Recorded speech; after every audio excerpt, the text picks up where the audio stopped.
If you're a Rams fan, congratulations, because you struck gold. Not just gold, but a shiny platinum diamond in the rough that is the NFL draft. I have two videos on my channel of BYU prospects I absolutely salivated over in Wilson and Algier, but somehow even I didn't see this coming. The only reason I had heard of Puka Nacua coming into the league is because, well, I didn't even know about him when he got drafted in April, but one of the bartenders I play fantasy football with, which, by the way, I live in Vegas, went to high school with Puka Nacua's older brother Kai, so I was like, huh, that's kind of cool, and I didn't think anything of it. And I loved Zach Wilson as a prospect. I loved Tyler Algier as a prospect, so I completely glossed over the fact that Puka Nacua was not only in the league, but I didn't even have an opinion on him because, I knew who he was, but I was like, huh, Puka Nacua, another fifth-round wide receiver. And if you try to evaluate prospects like I do, I don't blame on you for missing on Puka Nacua.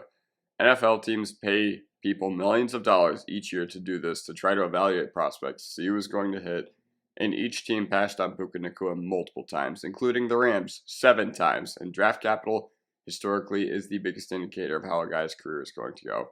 The NFL's and actions speak louder than words league, so they had 7 players they thought by capital were more important than Nacua that they took before him in this draft.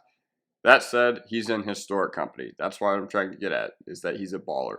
This isn't a product of McVay thing. This isn't a product of Stafford thing. Isn't a product of Cup being gone. This is a product of Puka being good. We have no idea as fans what is going to happen in this league. That is very clear. And executives don't either, because they are paid millions of dollars to try to evaluate these players, and they still miss on guys like Puka Nacua. What Puka Nacua has been doing is just absolutely perplexing to me. Not that he's doing it because he's an absolute baller, but that everybody missed when they were trying to evaluate him. If you had Puka Nacua as your wide receiver 1 in this draft, I would love to see the time-stamped receipts, because stats do not do justice to how insane the start of a career has been with Nacua. And I'm not going to read stats off in this video because you can just look them up yourself. I've done that with videos in the past. And I just want the background to speak for itself and why Puka Nacua has been put in the position that he's been in to succeed in this role.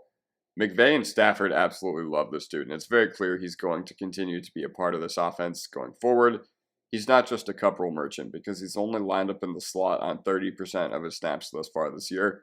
And the reason he's actually good is because think about how many guys have failed in the role as the Rams' pass-catching options behind Cup. I know Tutu has been productive this year, but for the most part, he's been a major disappointment, especially considering his draft capital. But there's an alternate universe where one of Skoranek, McCutcheon, and even Van Jefferson do this, and all those guys never did this. All those guys never got close to doing this, so it's not just a system thing.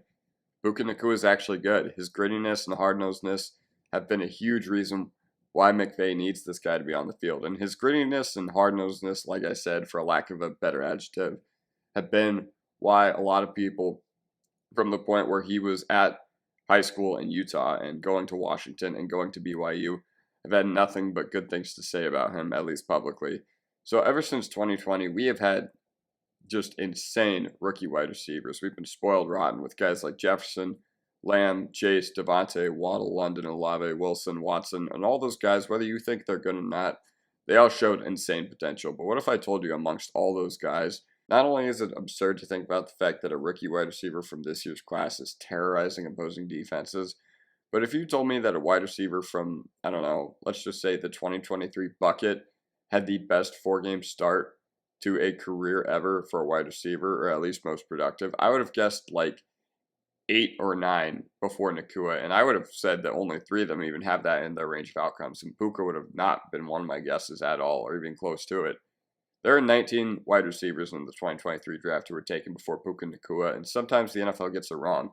And it's very clear at this point that no matter how you feel about him, even if you think this is a fluke, even if you think this is a flash in the pan and he just happens to be the wide receiver 1 with Cup out, it's very clear that he should have gone way earlier in the draft, and I'm here to explain to you how we got to this point.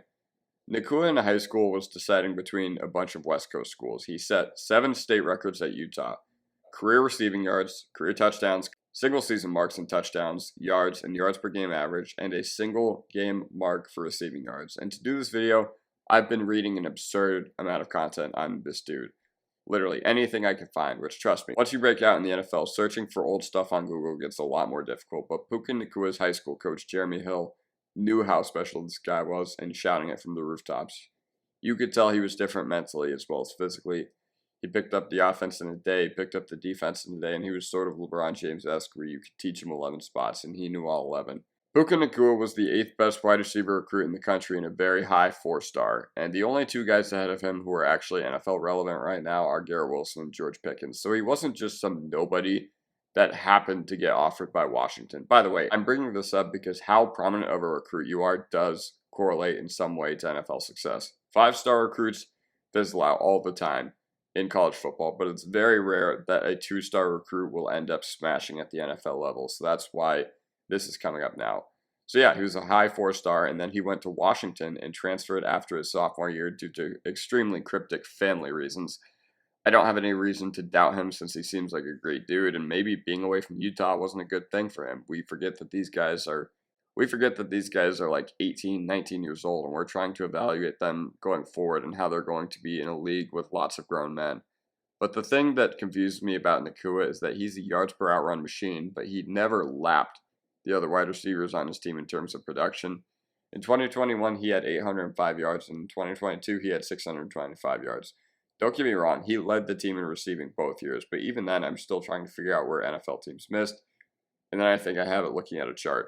Looking at this chart where you have passer rating targeted and yards per outrun versus zone, this is where Puka Nacua has thrived so far with McVay and the Rams.